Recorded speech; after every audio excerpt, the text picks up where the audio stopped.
ಮತದಾರರಿಗೆ ಅಭಿನಂದನೆ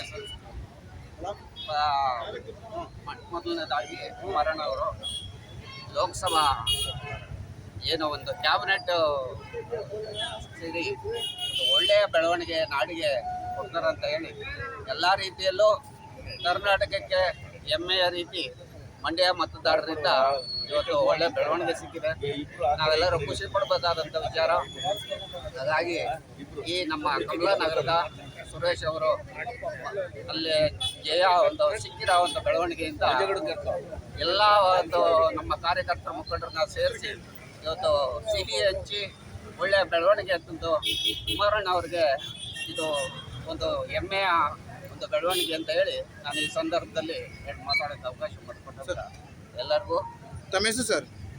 ನಾರಾಯಣಗೌಡ. ಇರಲಿ ನಮ್ಮ ರಾಜ್ಯಾಧ್ಯಕ್ಷರಾದ ಎಚ್ ಡಿ ಕುಮಾರಣ್ಣವರು ಇಂದು ಸಂಸದರಾಗಿ ಮಂಡ್ಯ ಜಿಲ್ಲೆಯಿಂದ ಆಯ್ಕೆಯಾಗಿದ್ದಾರೆ. ವಿಶೇಷವಾಗಿ ಮಂಡ್ಯ ಜಿಲ್ಲೆಯ ಜನತೆಗೆ ನಾನು ಧನ್ಯವಾದ ಅರ್ಪಿಸ್ತೇನೆ. ಮತ್ತು ಅವರು ಕೇಂದ್ರದ ಮಂತ್ರಿಯಾಗಿರುವುದಕ್ಕೆ ಅವರಿಗೆ ಅಭಿನಂದನೆ ಸಲ್ಲಿಸ್ತೇನೆ.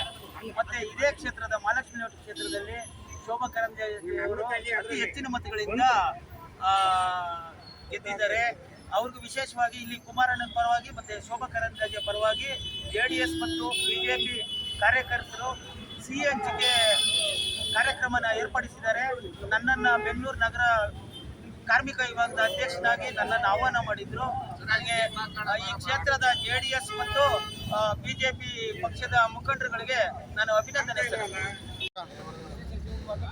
ಈಗ ನಮ್ಮ JDS ಪಕ್ಷದ ರಾಜ್ಯಾಧ್ಯಕ್ಷರು ಏನು ಮಂಡ್ಯ ಜಿಲ್ಲೆಯಲ್ಲಿ ಸಂಸದರಾಗಿ ಅಂದರೆ ಮಂಡ್ಯ ಜನ ಸಕ್ಕರೆ ಅಂತ ಮತ್ತು ಅಕ್ಕರೆ ಅಂತ ಮತವನ್ನು ನೀಡಿ ಅವ್ರನ್ನ ಗೆಲ್ಲಿಸಿದ್ದಾರೆ. ಅದರಿಂದ ಅವರು ಕೇಂದ್ರದ ಸಚಿವರಾಗೋದಕ್ಕೆ ಸಾಧ್ಯವಾಯಿತು. ಅದರಿಂದ ವಿಶೇಷವಾಗಿ ಮಂಡ್ಯ ಜನತೆಗೆ ಇಂಡಿಯಿಂದ ನಮ್ಮ ನರೇಂದ್ರ ಮೋದಿಯವರು 3ನೇ ಬಾರಿ ಪ್ರಧಾನಿಯಾಗಿ ಆಯ್ಕೆಯಾಗಿದ್ದಾರೆ. NDAಯಿಂದ ನಮ್ಮ ಕುಮಾರಸ್ವಾಮಿಯವರು ಮಂತ್ರಿಯಾಗಿದ್ದಾರೆ. ಕೇಂದ್ರದಲ್ಲಿ ನಮ್ಮ ಶೋಭಾ ಕರಂದ್ಲಾಜೆಯವರು ಮಂತ್ರಿಯಾಗಿದ್ದಾರೆ.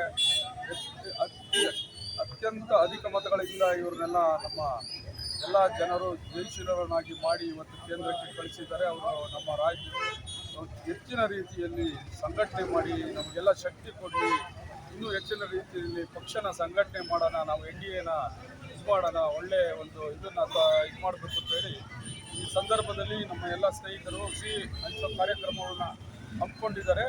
ಅದರಿಂದ ಈಗೆಲ್ಲ ಸಿಹಿ ಕಾರ್ಯಕ್ರಮನ ಭಾಗವಹಿಸಿ ಎಲ್ಲರೂ ಶುಭಾಶಯಗಳನ್ನ